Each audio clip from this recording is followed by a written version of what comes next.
We are on the verge of a major warm-up in the United States. We're talking about every single state being above average in about a week's time. Welcome to the Border City Kids podcast. I'm your host Brian, and today is February 27th, and we are going to take a look at our current systems on the radar right now and what we can expect in the future. If you're wanting spring, you are going to be in luck, so let's have a look at the weather currently right now. Having a look at our current systems on the radar right now, it is fairly quiet, especially in the United States right now. We're seeing that freeze line still go a little bit below the Great Lakes, but the good news is this was pushed quite a ways up today on the Great Lakes region. We did experience in southern Ontario about 12 or 13 degrees Celsius, about 52 or 53 Fahrenheit, which is a major warm up for us. Now, unfortunately, what we're about to see is that cold air start to push back down into the Ohio Valley, which will lead to colder weather for the weekend and the next few days in the Great Lakes region and the Ohio and Michigan areas, as well as Pennsylvania and New York.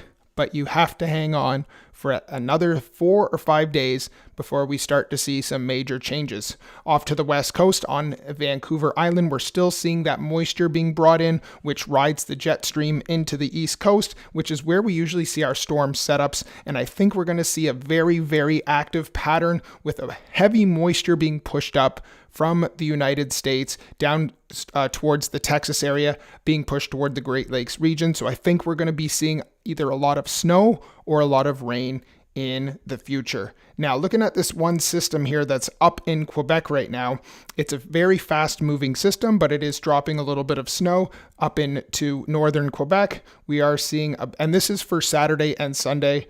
This is not right now. This is going to be tomorrow and Sunday for the weekend. We are seeing a small system head through southern Ontario as well, and New York, and maybe a little bit of Pennsylvania as well. This is going to be a quick system, but unfortunately the temperature is going to shoot right back down again, folks. Sorry to report it to you, but it is going to be a cooler weekend. We can expect that for the next 4 or 5 days. Now, looking at snow totals up in Quebec, these numbers are in centimeters because it is Canada. We do measure most of our snow in centimeters. We're not into the States right now, so we're not doing inches. So up in northern Quebec, we're seeing some heavier amounts near Hudson Bay, about 17 centimeters, just over 6 inches of snow. Around the Great Lakes region, we're seeing about 2 to 5 centimeters of snow, or about an inch or 2 of snow if you are in the States, in New York and Pennsylvania. That's about it. It's a very small system. It's very quick, and it's moving through. Here's just another look at some of those numbers and the system right now that we'll go through. There is a little bit of freezing rain involved with it, and this will be on the weekend. The good news, if you look in the top left, we are going to be in March. This is going to be meteorological spring starting, which is a good sign because we are going to see some temperatures starting to go up. Looking at the total snowfall for the southern Ontario, northern Ontario, and up in the lower Quebec regions, this is just a look at our total snowfall when it comes to inches. For the most part, there's nothing major on this map. The heaviest you're going to see from this view here is in Pennsylvania, where we're seeing upwards of 3 inches on the low end, maybe an inch of snow. This will not last that long because the temperatures still will hover around 0 or 32 degrees Fahrenheit, which will probably melt the snow fairly quick, so it won't stick around. What I wanted to go into today is what we are going to focus on is the Great Lakes region, the eastern half of the United States, which was plagued with that cold weather for such a long time. But hang on, folks. You are about to see a temperature anomaly that is going to push these temperatures well above average, and we're going to see it really focus in on the Great Lakes region. And we'll actually see almost like a wall formation around Lake Erie, and we'll go over why that is. But just have a look at some of the heat that's going to be pushed up. So this is a quick system right here that's going to come through on the weekend, and it'll get pushed out east, and we start to see the warm temperatures start to come in. Now let's have a closer look at the Great Lakes region through New York, Pennsylvania, and up on the northeastern coast of the United States. We see almost like a wall formation south of Lake Erie. Now, why would that be? The winds are going to be from the south, and usually the winds coming off the lake are very much cooler than it would be if there was just land. So you almost see like this wall effect take place on Lake Erie. So that's why we're seeing that. Now, the good news is this entire map is red. So we are going to see above average temperatures, which is going to melt any snow that is left out there. Bad news for skiers and snowboarders. It is going to be fairly warm. We're going to see temperatures in southern Ontario next week possibly hit the double digits when we're talking about degrees Celsius, which is about 50 degrees Fahrenheit. Now, we have to remember this is still technically winter. We are still expecting around freezing point temperatures in Ontario, as well as New York, Pennsylvania, Maine, New Hampshire, and up the East Coast. It is still winter, folks, so it is still supposed to be fairly cold. Now, let's just have a look at some of the numbers of above average temperatures, what we're looking at. When we're talking about Ohio, we see some numbers that are about 24 degrees Fahrenheit above average. Southern Ontario, 10 to 12 degrees Fahrenheit above average. We move into Pennsylvania and we're still in the red. On the west side of Pennsylvania, we see 24, 25 degrees above.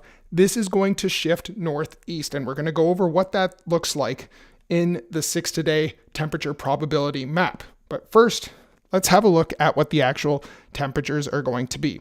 So we see this weekend is going to be fairly cool. We still see that freeze line hovering a little bit below the Great Lakes, and then we start to see a push up through the northeast coast of the United States through the Great Lakes region. Now, this will be in full force probably Thursday or Friday next week when we start to really see that push into the double digits.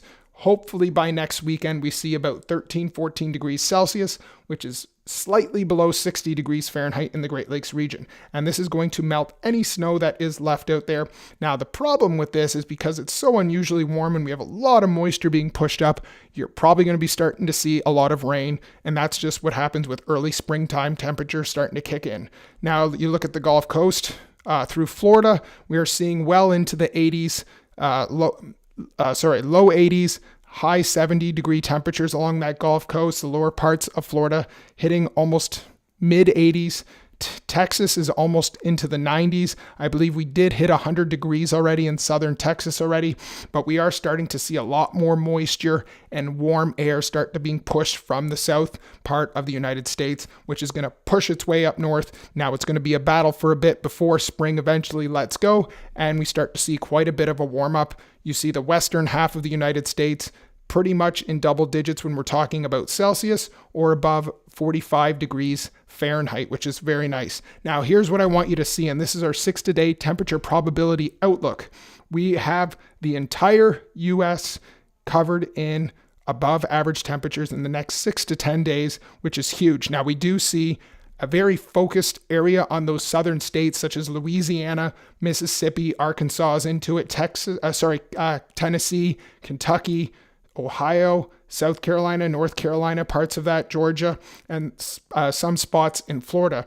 Now, these are going to be well above average, but even I would say on the west coast of Texas, all the way up north to the eastern half of the United States, you're going to see probably 10 to 20 degrees above average, which is huge because we have been in a cold drought this entire winter. So it's kind of a good pattern. Now we see in about 8 to 14 days, so we're looking at a 2-week outlook, we see a major focused area on the northeast part of the United States through the Great Lakes region, down through Pennsylvania, Virginia, North Carolina, South Carolina, and we have Tennessee, Kentucky into that.